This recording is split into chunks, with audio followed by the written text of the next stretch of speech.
सावन में व्रत रखने वाली 5 गरीब बहुएं।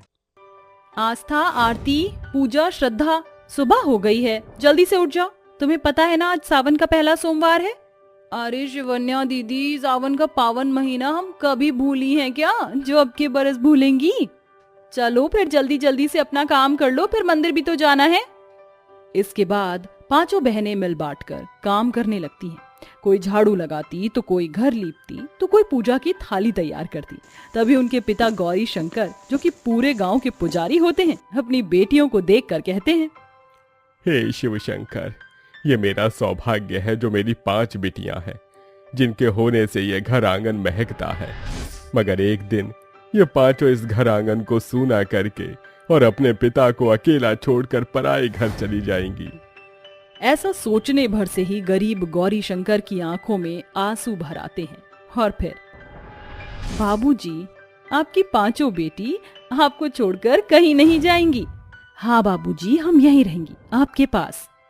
अरे मेरी बेटियों, जब एक बड़े राजा की बेटी बेटा माता पार्वती को भी शादी करनी पड़ी, तो तुम 5 इस गरीब पिता के घर कैसे रह सकती हो। हर लड़की को शादी करनी ही पड़ती है। इसके बाद गौरी शंकर अपनी 5 बेटी के साथ मंदिर आ जाते हैं और 5 बहनें भगवान शिव की पूजा करते हुए आरती गाते हैं, जिसे देखकर वहां आए आलोकनाथ कहते हैं, बड़ी ही मीठी आवाज है इन 5 की। अरे आवाज तो मीठी होगी ना भाई साहब, 5 हमारे पुजारी जी की बिटिया जो हैं, भोलेनाथ के लिए बहुत भक्ति है इनमें। उन 5 का सादगी भरा स्वभाव आलोकनाथ जी को बहुत पसंद आता है और पूजा खत्म होने के बाद वो गौरी शंकर से शादी की बात करते हैं। भाई साहब, ये तो मुझ गरीब की बेटियों का सौभाग्य है जो वो आपके अमीर घर की बहू बनेगी। गौरी शंकर जी, ये तो मेरे घर का सौभाग्य है जो आप हमसे रिश्ता जोड़ रहे हैं। फिर आलोकनाथ मिठाई लेकर घर आते हैं। अरे सुनती हो भाग्यवान, कहाँ हो, जल्दी से यहाँ आओ। अजी क्या बात है, बड़े खुश लग रहे हैं। बात ही इतनी खुशी की है, आपने 5 बेटे का रिश्ता जो पक्का करके आ रहा हूँ। अरे आपने बिना मुझे बताए मेरे बेटों का रिश्ता पक्का कर दिया। वैसे दान दहेज की बात तो कर ली थी ना। अरे भगवान, वो 5 गरीब की बेटी है, मगर वो बहुत संस्कारी हैं। ये सुनकर पैसों की लालची कंजूस कमलावती चिढ़कर चिल्लाते हुए बोलती है, अरे मुझे क्या उनके संस्कारों का चार डालना है, ये शादी नहीं होगी। ये शादी होगी और इसी सावन में होगी। आलोकनाथ की जिद से गौरी शंकर की 5 गरीब बेटियों की शादी हो जाती है और वो 5 बैलगाड़ी में बैठकर ससुराल चल देती है। मगर अचानक से बहुत जोरों की बारिश आ जाती है और वो भीगी हुई ससुराल आ जाती है, जहाँ कमलावती अपनी 5 गरीब बहुओं को गुस्से से घूरती हुई उनकी बेइज्जती करती है। आओ आओ मेरी गरीब बहू रानियों, इस अमीर ससुराल में तुम्हारा स्वागत है। भाग्यवान, ये क्या बोल रही हो तुम। अरे ऐसा भी क्या गलत बोल दिया मैंने। तो ये गरीब की ही तो बेटियां हैं, ऐसी सस्ती शादी मैंने पहली बार देखी है। देखो तो कैसे 2 जोड़ी कपड़ों में भेज दिया और विदाई भी इस टूटी फूटी बैलगाड़ी पर बिठाकर की है। अपने गरीब पिता की इतनी बेइज्जती होता देख 5 गरीब बहुओं की आंखें डबडबा जाती हैं, मगर वो अपने पिता के दिए संस्कारों का मान रखते हुए कुछ नहीं कहती और अगले ही दिन से 5 ससुराल की सारी जिम्मेदारियां संभाल लेती हैं। हम 5 को इस घर में बहू बनकर आए 1 हफ्ता होने को है, मगर माँ जी हमसे ठीक से बात भी नहीं करती। माँ जी का ये बर्ताव तो मुझे भी खाए जा रहा है आस्था। हम 5 गरीब घर से आई हैं, इसीलिए माँ जी हमें पसंद नहीं करती। हाँ, मगर अब हम इस घर की बहुएं हैं और हम 5 को सारी जिंदगी अपने ससुराल में ही रहना है। बस हम 5 सच्चे मन से सावन का व्रत रखते हैं, बाकी माँ पार्वती और भोलेनाथ सब ठीक कर देंगे। फिर सोमवार की सुबह सुबह 5 सावन का व्रत रखकर पूजा की थाली तैयार करने के बाद कमलावती से कहती हैं, प्रणाम माँ जी। हाँ हाँ ठीक है ठीक है। माँ जी, आज हम 5 ने सावन का व्रत रखा है और हम पूजा करने मंदिर जा रही हैं। हमें थोड़े पैसे दे दीजिए, चढ़ाने को फल ले जाना है। अरे मूर्ति ही तो पूजनी है, उसके लिए फल की क्या जरूरत है। मंदिर के बाहर ढेर सारे बेलपत्र और भांग के पेड़ हैं, उसी का भोग लगा देना अपने भोले बाबा को। मैं तुम 5 को एक अठन्नी भी नहीं दूंगी। कमलावती की कंजूसी देखकर पांचों बहुएं भूखी प्यासी नंगे पांव मंदिर जाती हैं। हद होती है कंजूसी की। हमारा ससुराल जितना अमीर है, माँ जी उतनी ही कंजूस और मक्खर है।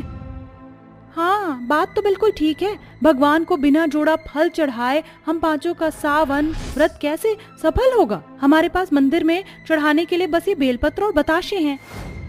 ये भी बहुत है। भगवान महंगी मिठाई, फल या चढ़ावे से नहीं, बल्कि सच्ची श्रद्धा से खुश होते हैं। अब चलो। इसके बाद पांचों गरीब बहुएं पूरी भक्ति से शिव पार्वती की पूजा करके घर लौटती हैं। आ गई महारानियों, इतनी देर लगती है क्या पूजा करने में? सास यहाँ सुबह से भूखी प्यासी बैठी है, मगर तुम्हें क्या मतलब? ऐसा नहीं है माँ जी, मैं अभी आपके लिए नाश्ता बना देती हूँ। पांचों बहुएं कुछ ही देर में खाना बनाकर अपनी सास के आगे परोसती हैं। देखते ही देखते शाम ढल जाती है। व्रत खोलने का समय हो गया है, मगर हम खाएंगी क्या? तुम चारों ठहरो, मैं माँ जी से कहती हूँ। फिर शिवन्या अपनी सास के पास आती है। माँ जी, हम पांचों के व्रत खोलने का वक्त हो गया है, मुझे थोड़े से पैसे दे दीजिए ताकि मैं बाजार जाकर फल ले आऊं। क्यों री मेरी गरीब बहू, पैसे क्या पेड़ पर उगते हैं? मैंने कहा था क्या तुम पांचों को सावन का व्रत रखने के लिए? मेरे पास इन आलतू फालतू आडंबरों के लिए पैसे नहीं है। कमलावती की इस कंजूसी के कारण बेचारी पांच बहुएं पानी पीकर ही अपना व्रत खोलती हैं। इसी तरह से वक्त गुजरता जाता है। पांचों पूरी श्रद्धा भावना से सावन के व्रत रखती हैं और इस तरह 21वें सावन के सोमवार, जब बहू के सावन का व्रत आने वाला होता है। कल हम पांचों बहुओं के सावन का आखिरी और 21वां व्रत है, जिसे हम पूरी श्रद्धा से पूरा करना है। चिंता मत करो दीदी, भोले बाबा हमें सावन के व्रत का फल जरूर देंगे। उस दिन पांचों बहुएं बहुत ही खुश होती हैं, मगर कमला से उनकी खुशी देखी नहीं जाती है। और फिर, अरे ओ मेरी भोले भंडारी की भक्त बहुरानी, जल्दी से यहाँ आओ। जी माँ जी। कब से चिल्ला रही थी मैं, क्या कर रही थी तुम? माँ जी, आज सोमवार है ना, इसलिए हम पांचों का सावन का व्रत है, तो हम कथा सुन रहे थे। हाँ ठीक है ठीक है, अब अगर कथा पूरी हो गई हो तो जाकर बाजार से मेरे लिए मच्छी ले आओ। रोज रोज दाल चावल सब्जी खाकर ना मेरा मन उब गया है। आज मेरा मच्छी खाने का मन है। मगर माँ जी, अभी तो सावन चल रहा है और हम पांचों ने सावन का व्रत भी रखा है। ऐसे में ये सब बनना ठीक नहीं। मैंने तुम पांचों का और इस सावन का ठेका नहीं लिया। मुझे मच्छी खाना है, वो भी आज। माँ जी, आज हमारा सावन का आखिरी व्रत है, बस आज भर के लिए रुक जाइए। बेचारी गरीब बहुओं के लाख कहने पर भी कमलावती जिद पर अड़ी रहती है। फिर श्रद्धा बाजार से मछली ले आती है और पांचों उसे ना चाहते हुए भी बनाती हैं। हे भोलेनाथ, हमें माफ करना, हमारा सावन का व्रत अधूरा रह गया। फिर पांचों मछली बनाकर अपनी सास के सामने परोसती हैं। अपनी बहुओं का सावन का व्रत निष्फल करके कमलावती बहुत खुश थी, मगर अब जो होने वाला था वो बहुत अलग था। अचानक से मछली सांप बन जाता है और कमलावती को काट कर चला जाता है। माँ, मेरा पैर! हे भगवान, माँ जी को सांप ने काट लिया और माँ जी का शरीर तो नीला होता जा रहा है। मुझे माँ जी को बचाना होगा। सावन का व्रत रखे हुए शिवन्या अपनी सास के जहर को अपने अंदर ले लेती है। शिवन्या के शरीर में जहर का जरा भी असर नहीं होता और वहीं कमलावती अपने किए पर पछताते हुए अपनी पांचों गरीब शिव भक्त बहुओं के पैरों में गिरकर कहती है, बहुओं, मुझे माफ कर दो। मैंने तुम्हारे सावन के व्रत को निष्फल करने की कोशिश की, इसीलिए मुझ कपटी और नास्तिक को ये सजा मिली। मगर आज मैंने तुम्हारी भक्ति को देख लिया है। तुम पांचों ने तो अच्छी और संस्कारी बहू का हर फर्ज निभाया, मगर बस मैं ही तुम्हारी सास नहीं बन पाई। आज से तुम मेरी बहू हो। ये सुनकर कमलावती की गरीब बहुएं बहुत खुश होती हैं।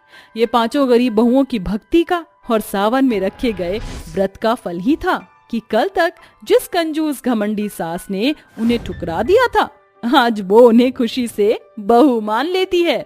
इस हफ्ते में मॉनसून का महीना शुरू हो जाएगा। एक काम करती हूँ, शादी की बची कुची शॉपिंग आज ही कर लेती हूँ। वैसे भी अब शादी में दिन ही कितने रह गए हैं। इतने में गायत्री का बेटा विशाल वहाँ आता है। माँ, मैं ऑफिस जा रहा हूँ। ठीक है बेटा, मगर आज जल्दी घर आ जाना, बहू के गहने बनवाने चलना है। ये लीजिए विशाल भैया, आपका tiffin. Thank you so much छोटी। पूरे घर में एक विशाल ही था जो गुंजन से प्यार से बात करता था, मगर गायत्री गुंजन को जरा भी पसंद नहीं करती थी। ऐसा इसलिए क्योंकि गुंजन गायत्री की सौतेली बेटी थी। शाम को गायत्री अपनी होने वाली बहू समीरा के लिए बहुत सारी शॉपिंग करती है, मगर अपनी बेटी के लिए कुछ नहीं खरीदती, जिस वजह से शादी के दिन बेचारी गुंजन पुराना सा सूट पहनती है।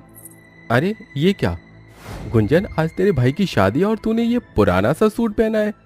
सच बता, माँ ने तुझे शादी में पहनने के लिए कपड़े नहीं खरीदे ना?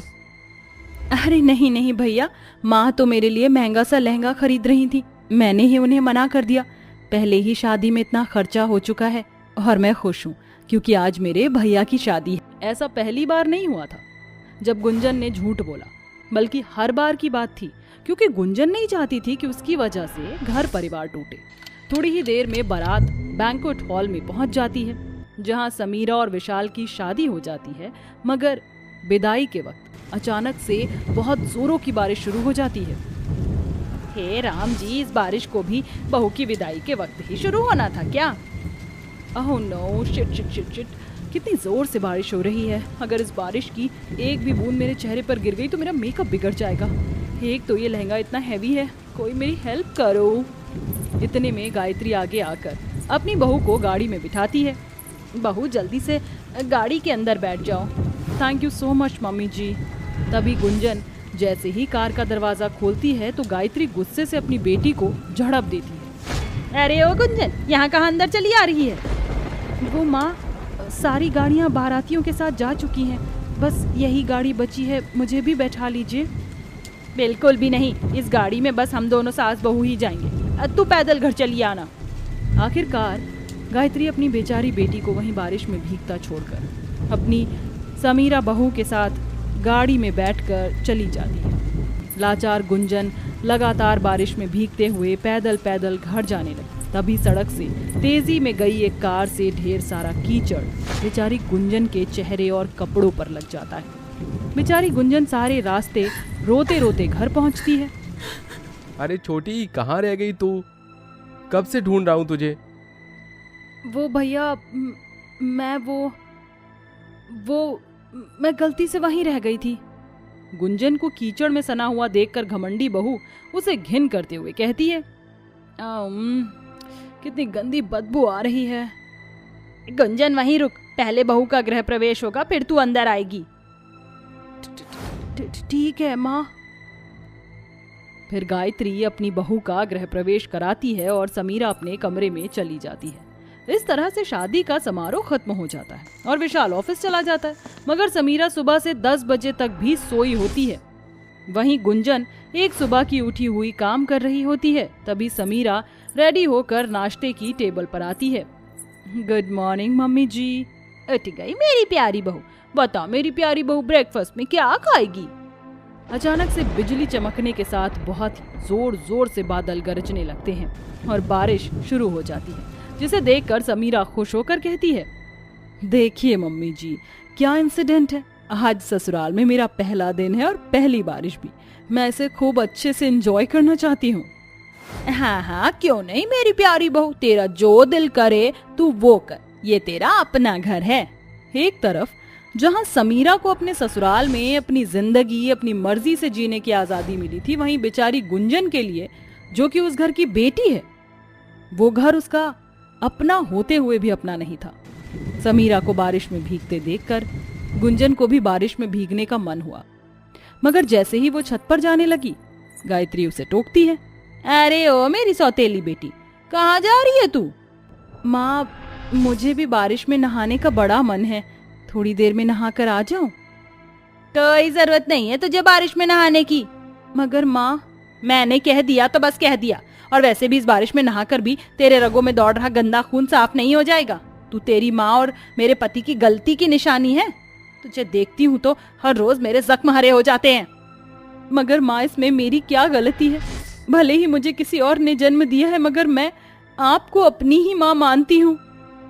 ऐसा कहते हुए बेचारी बिन माँ की बेटी की आंखें छलछला जाती हैं, मगर गायत्री के दिल पर इसका कोई असर नहीं होता। बस कह, ये झूठ मूठ के आंसू, इन्हें देखकर मैं पिघलने वाली नहीं हूँ।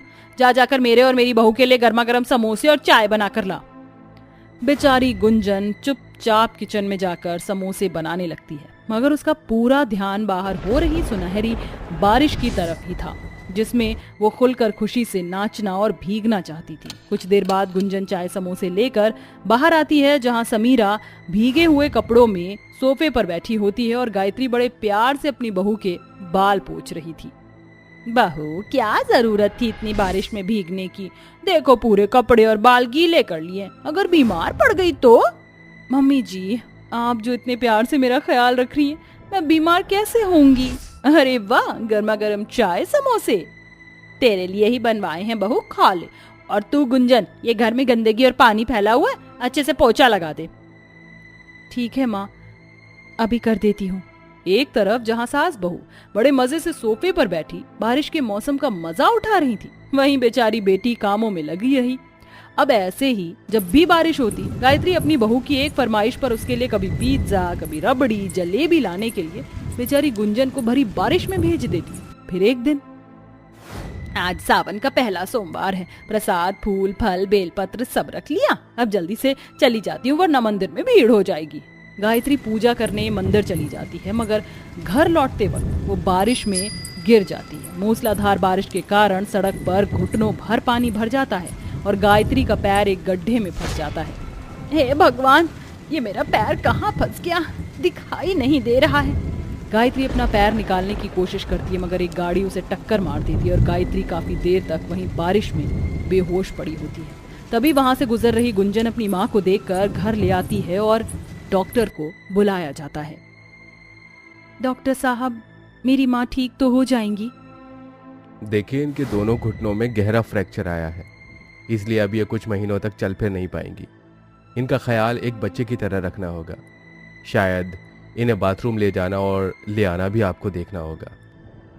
समीरा, आज से माँ का ख्याल रखने की जिम्मेदारी तुम्हारी है। सॉरी विशु, ये सब मुझसे नहीं होगा, मुझे घिन आती है। तुम घर में मेड रख लो। किसने कहा था इन्हें बारिश में जाकर मुसीबत मोल लेने को? उसकी कोई जरूरत नहीं है भैया, माँ का ख्याल रखने के लिए मैं हूँ। गुंजन की बात सुनकर बिस्तर पर बेसुध पड़ी गायत्री की आंखें डबडबा जाती हैं। गुंजन दिन रात अपनी माँ के खाने पीने से लेकर उसे बाथरूम ले जाना ले आने का भी पूरा जिम्मा उठाती है और गायत्री पहले की तरह ठीक हो जाती है, जिसे देखकर खुशी से गुंजन की आंखें भर आती हैं। भगवान का शुक्र है माँ, तुम ठीक हो गई। नहीं मेरी बच्ची, ये तेरी मेहनत है जिसे आज तूने अपनी माँ को उसके पैरों पर फिर से खड़ा कर दिया। मुझे माफ कर दे बेटी, मैं तुझे हमेशा गालियां देती रही, तुझसे नफरत करती रही और जिस बहू की खुशी के लिए मैं अपना सब कुछ लुटाती रही, उसने दुख में मुझे मरता हुआ छोड़ दिया। जाने दीजिए माँ, समीरा भाभी के अंदर इतनी ही समझदारी थी, उन्हें एक मौका दे दीजिए।